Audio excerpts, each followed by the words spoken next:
Hi guys, it's Lindsay. Follow me as I clean and wax a pinball. Step 1 is to unlock the coin door so that we can then unlatch this grab bar here and we can take the glass off the top to access the playfield. We'll also need some light so we can see what we're doing. We have to clean before we can wax, so you'll see me starting off here in the middle of the playfield. This area is pretty easy to reach, and then we'll do some not so easy to reach places and do some up close shots too.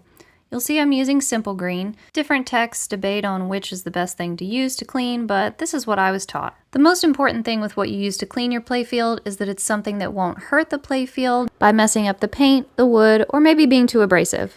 Here's a primary example of where I wish I could have used something more abrasive. This wheel I'm scrubbing on spins during gameplay, and what that does is grab the ball and send it somewhere else unpredictably. The top of this wheel is rougher in order to grab the ball more than the regular playfield does.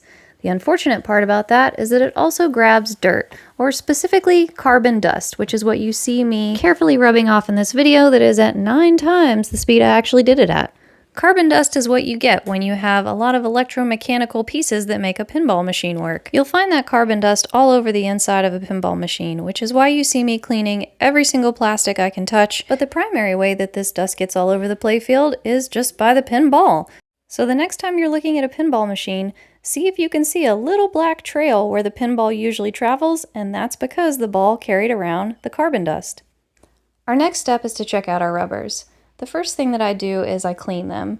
Not only does that make them look better if I decide to keep these rubbers on here, but it makes it so that there's less dust to spread around. I'm going to check out next whether or not there's tears, and these look kind of bad. I think I'm going to replace them. If you look at the tear on the edge there, that probably would have broken off sometime in the next month. So here's the new rubber. All you have to do is just snap it on top there. They're kind of tight. It's not very easy for me to do one-handed, but it's pretty simple in general.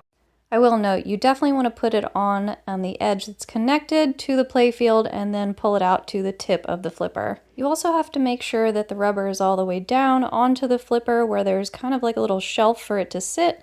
And that's that. You've got new rubbers on your flippers. Now it's time to check out the rest of the rubbers. You'll see here I have a slingshot rubber. The slingshot is this piece that throws the ball back and forth in the middle of the playfield. I cleaned it off, and I'm just going to put this right back on, pretty easy, and make sure the switches are still behind it. Finally, it's time to wax. The actual waxing part is pretty quick. All you need to do is get a little bit of wax, you don't want too much, and you apply it in circular motions all around the playfield, in places that you can reach. I forgot to talk about this earlier, but when you try and reach places that you really shouldn't reach, you're going to cut your fingers. I definitely did a couple times in this process. The plastics on a pinball are sharp, and they've gotten sharper with new machines. The last step in this process is one that a lot of people neglect: cleaning the pinball glass inside and outside.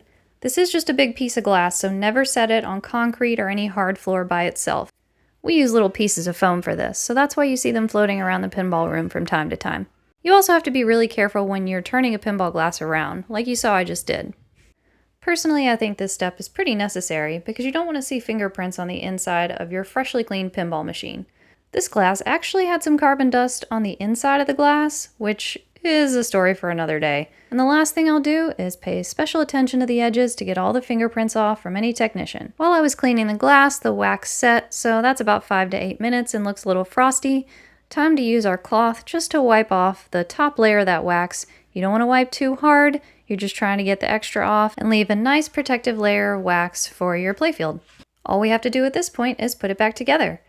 We slide the glass back in carefully, nice and clean, then we put the grab bar back, and any good engineer or technician will tell you it didn't happen unless you documented it. So I wrote in that I did this today, and now we're gonna play. Believe it or not, the test play is actually an important part of this process.